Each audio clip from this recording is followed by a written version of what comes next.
Hi guys, how's it going? So in this one I've got as a Mk1 Hurricane in 1/48 scale from Arma Hobbies. The tooling is 2025. The only thing that I would say about this that I instantly wasn't keen on is the fact it's a side opening box. Now, for most people that's not an issue at all, but it's just the style of how I like to organise when I'm building. A top opening box is much more preferred for me because like when you're done at the end of the day, you can plop it back in, shut the lid, put it away. It's an organizer. But of this, I feel like with a side opening one, you can't really do it. I think because as you put them in and out, or you just put them away, there's a risk of the sprue frames hooking up and then snap, and then you've got loose parts, you know, like that. I know that some of you just pull them straight out and probably put them in a special drawer for what, you know, your projects and such.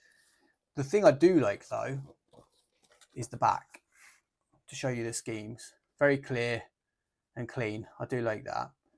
While I'm here, I might as well show you. So we've got let's start here. The top one, number 2, and then the third right there and there. Can't get it in. Right. Now, time to open it. I can't, you know, like I usually do. And then you see it all shining. It's lovely. This, I just have to fake the sides. Oh, you see, is there a cardboard box inside? Oh, you see, now this is different. Now now I feel a bit of a fool, but I don't like to open them until I'm recording because, yeah, I want to see it exactly when you guys do. But this has kind of made me look like a fool, if I'm honest, which is not hard. It has a tray. Is it a tray? Yeah, it's a tray. I didn't know this. As you can tell, I've never had an Arma hobby kit before, so this is new to me. Oh, right, here we are. Okay, this is different. This has made me look... I'm going to leave this as... I'm not even going to edit this out. It's made me look like a fool instantly. There you are. Here's my organiser. Never mind. I'm sorry. We have a few sprues here, which we've got to look at. You see, look at that. Look at how good that looks. Right, let's stop, look at them, and we'll have a closer look in a minute. Open this up. Now I do like this. This is nice. Oh yes, where's the decals? Oh, lovely. And we got masking. Right, it does sound inside the box actually. Yeah. Decals, masks, and obviously your plastic model kit, which you'd be quite disappointed if it wasn't in there, the model kit itself, wouldn't you? Yeah. There's not much to look at, just your warnings. And it's made in Poland. So this is quite nice.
We've got two options.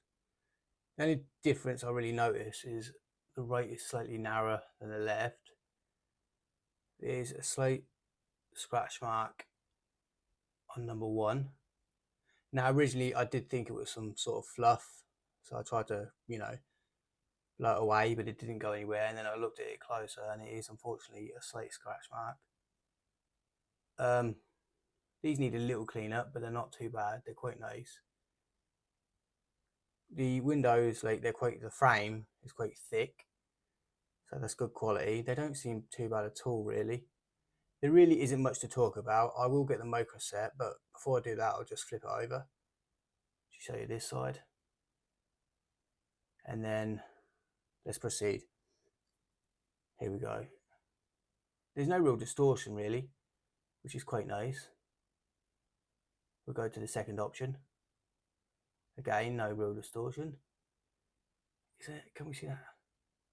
Yeah, not too bad. It's just a little bit unfortunate, that little scratch. But apart from that, they are quite nice.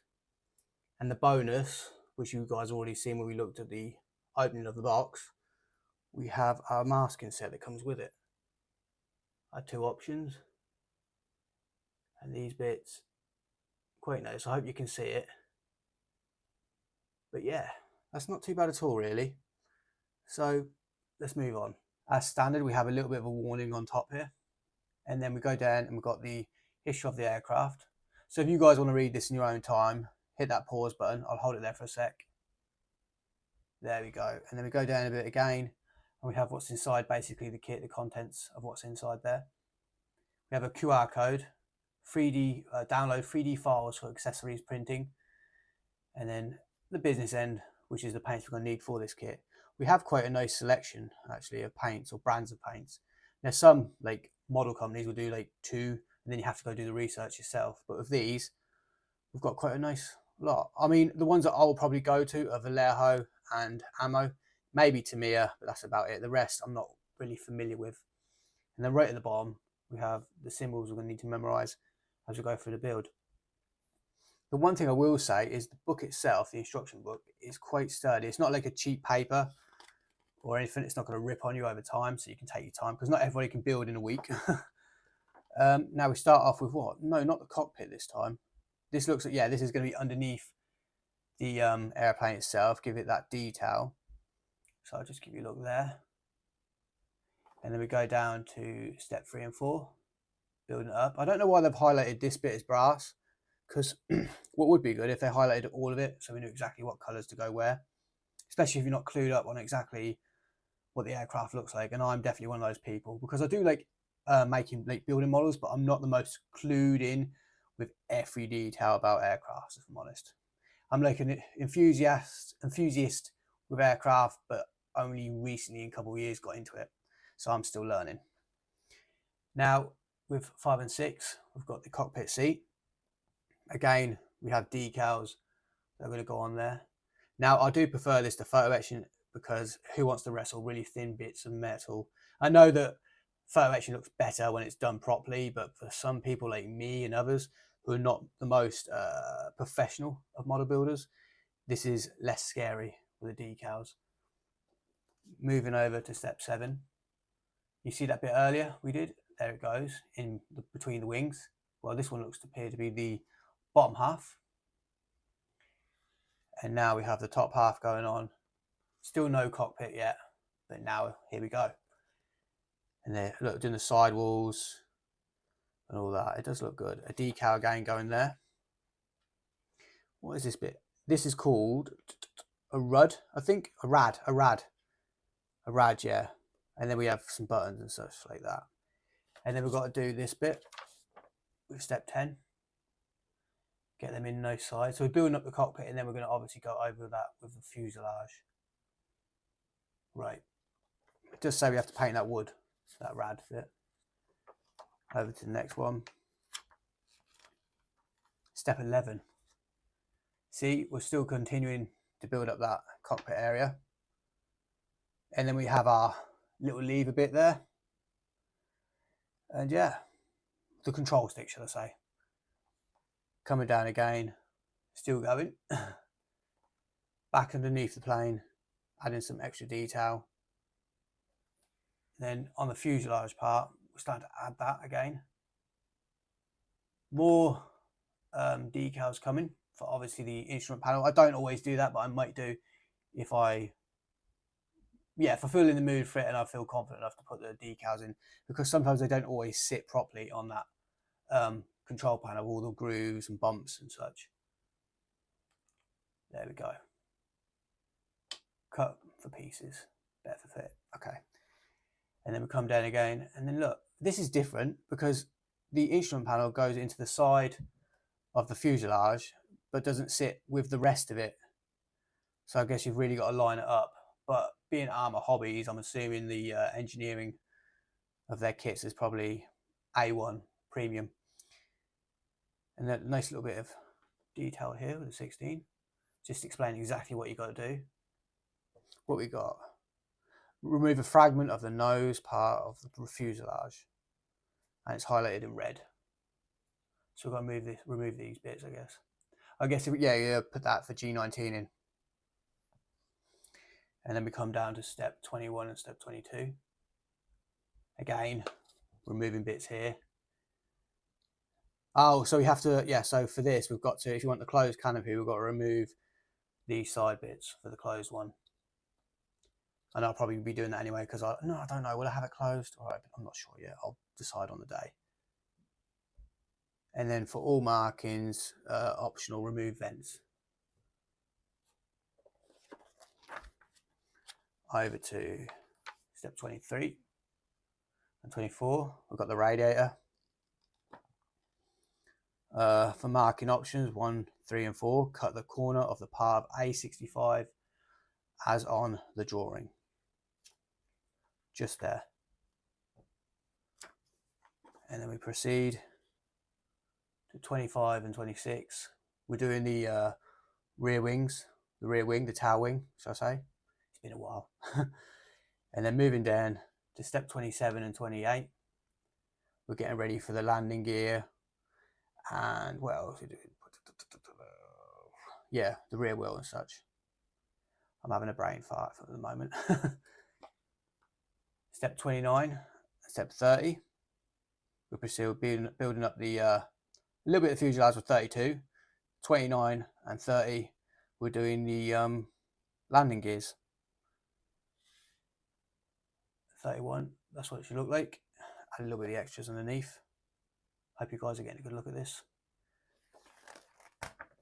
Moving over to the final part of 33 and 34. Putting on that the spinner and the propeller and all that, and some exhaust. This is quite nice. And then obviously our options of closed and open canopy. Remove 1 and 4. Remove for painting options 1 and 4. Okay, oh, we've got to remove it. Okay, so we're doing painting options 1 and 4. We're going to have to remove that bit, clip that off at the back there on the tail. But there's the aircraft. And then we have our schemes. Let me zoom you guys out so you can see a bit better. Look at that. It's quite nice. And there is the, let me get that in, scheme for this one. Just show you that. Quite nicely laid out. This is nice, and it's in colour at least, which it would be nowadays. It's 2026. Well, this is 2025, but you know what I mean. And there we go. Over to scheme 2. Oh, look at that. And there's this one. Let me just get that at the bottom there for you. Now, I've never seen this before. They have actually, with Scheme 3, you have it's weathered. Look, I've never seen that before, honestly. Bit of weathering over here, bit here. I'm a bit of a, I don't really weather because I'm scared of making it look like I've messed it up instead of looking weathered, if that makes sense. Like here, for example, if I could do this, I would probably go for a weathered vehicle, weathered aircraft. But sometimes, like I said, it can be hit and miss with me. I could overdo it. So I think less is more when it comes to weathering. But I really want to give it a go to make it look more realistic and not such a toy on my part, because sometimes I have done that where I made it look like a toy. And there we go. Let me just get that in. And if at the back, oh yeah, the fourth one. And this is to finish off. Let me get that in. Awesome. And then let me get that. And that's that. To finish this up, we've got the decals. We won't be here too long because, well, most of them are self-explanatory and you don't need me to point out every single one. I will talk about one or two though.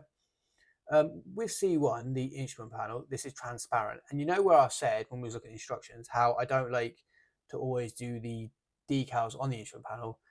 The reason is, it's not anything to do with this company or any other company. It's a skill issue in me, I think, because I have this OCD where I have to line up the dials absolutely perfectly with just the standard black instrument panel. But because this is transparent, I also have the added stress of not getting silvering going underneath.